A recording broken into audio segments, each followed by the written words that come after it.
Hi Rangers, this is Miss Raina. Today we're going to be solving systems by graphing. So one thing we need to remember when graphing, if it's in slope-intercept form, we have y equals mx plus b, where b is our starting point. That's what we're going to graph first. And we start by plotting that on the y-axis, which is the one that goes bottom to top. The m, that is our slope, but we're going to use it as our directions. It's going to tell us how we move. So we're going to start by graphing each line individually. So on the first one, y equals 1/2 x minus 1. Negative 1 is going to be our starting point, so we plot that on the y-axis. My directions tell me I go up 1 and right 2 because they're both positive numbers, so I'm moving in the positive direction. So I'm going to go up 1, right 2, and put a point. From there, I continue the pattern. Up 1, right 2, up 1, right 2. And then I connect the points. Now, I know a lot of you are going to ask, well, how many points do we actually have to plot? And that's a hard thing to say because it depends on where the lines actually cross. So you may have to just do 2 points. You may end up doing, in this case, we did 4 points for this one. So again, it just all depends on the lines you're graphing. Okay, looking at my second equation, I have y equals a negative 3/4 x plus 4. I'm going to start by plotting positive 4 on the y-axis. Okay, my slope is a negative 3/4, which means because one of the numbers is negative, I'm going to go down 3 and then right 4. So notice on this one, when I do that, they have a common point, so I only have to plot 2 points on this line. So I'm going to connect them. And when we say solve this system, we're looking for a point of intersection, which is right here, the point that both lines have in common. This is going to be known as our solution. Okay, so my solution is 4, 1.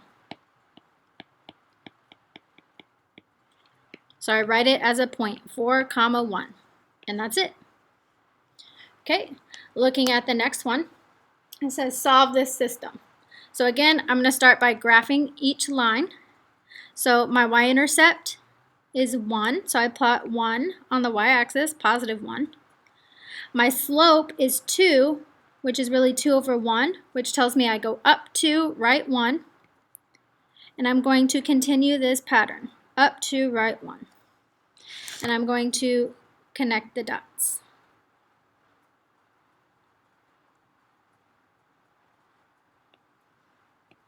Okay.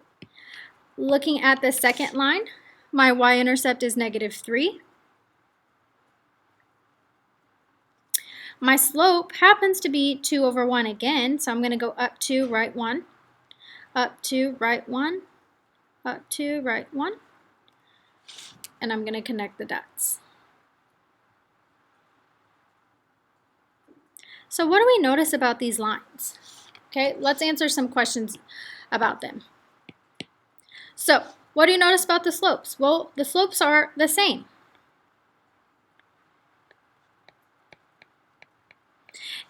What do you notice about the y-intercept? Well, my y-intercepts were different.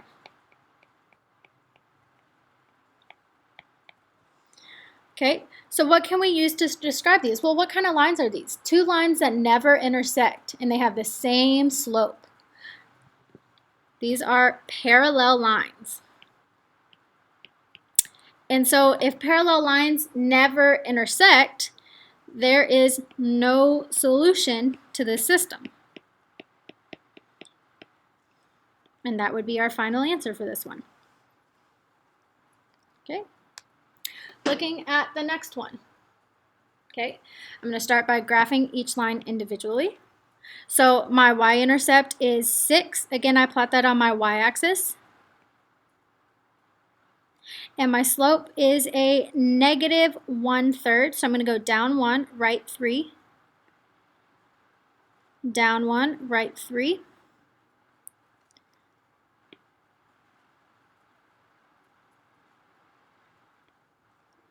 Okay, I'm going to go ahead and plot the second one.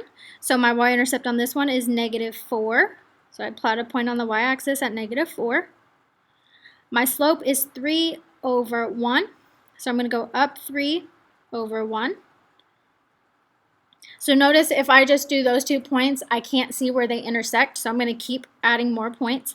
So up 3, right 1. I'm going to do one more. And they finally intersect. So I'm going to connect the green dots.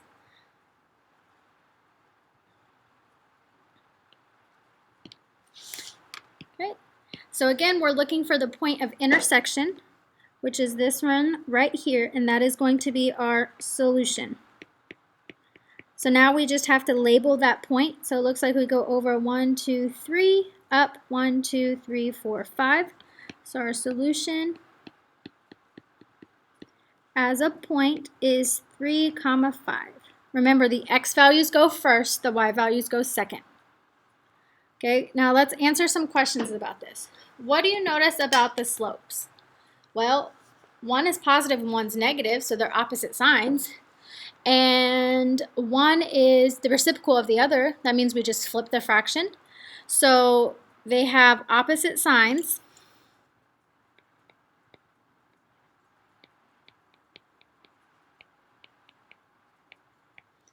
And they're flipped.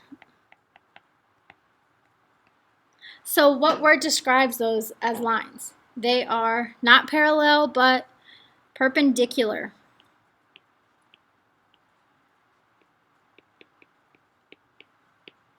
Okay, so those lines are perpendicular, and when you have perpendicular lines, they have one solution, and it's that 1.3, 5.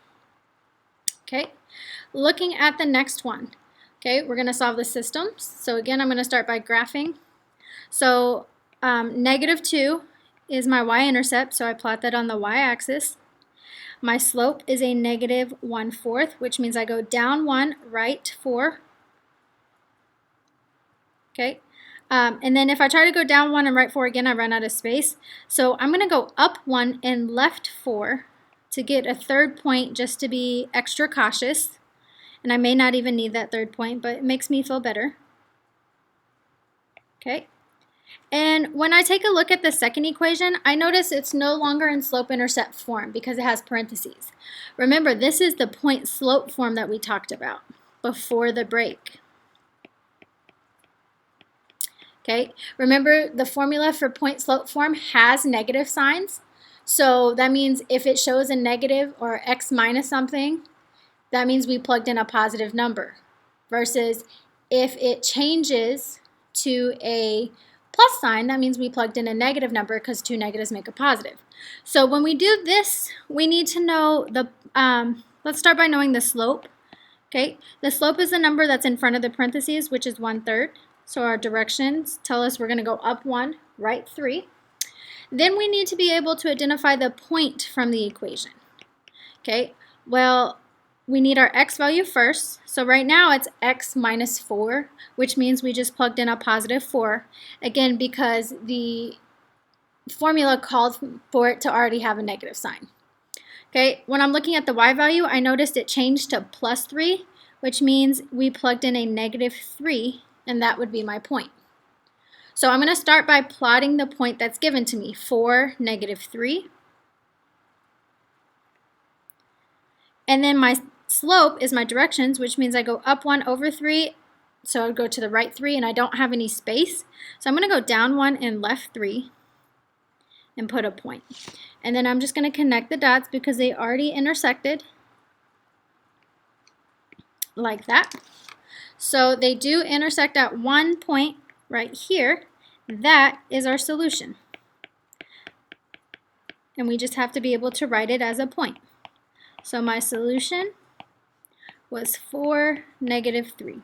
Again, remember the x values go first. X values go left to right. Y values go bottom to top. Okay, I believe this is our last example. So again, I want to solve by graphing.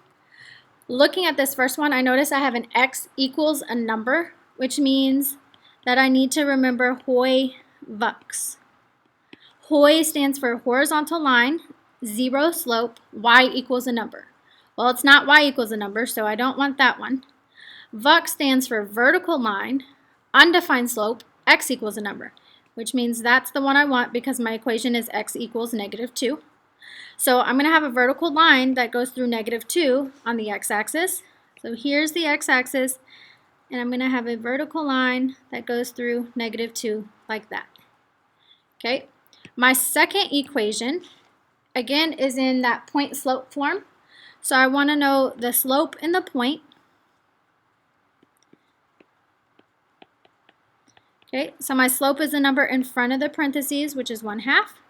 The point, I'm looking at the numbers, so x, it's x minus 2, which means 2, and then y minus 3, which means my y value is 3. Okay, again, the point slope form has negative signs already in the formula, so we're just plugging in positive numbers. And I'm going to start by plotting 2, 3. And then I'm going to use the slope as my directions to move. So it tells me I go up 1, right 2, because both of my numbers are positive. Or I can go down 1 and left 2, because 2 negatives make a positive. So I'm going to keep doing that because that's how I'm going to be able to intersect that line x equals -2. So I'm going to go down 1, over 2 again, and I'll do one more. Okay, and I see that the points, or the two lines, do intersect at one common point. And I need to be able to identify that point, so that's right here. Again, that is our solution. And we have to be able to write it as an ordered pair. So it looks like I go in the negative direction 2 and up 1. So my solution is -2, 1. Okay, so if you have any questions, please make sure you write them down and you ask your teacher the next time you see them. Other than that, have a great day, Rangers.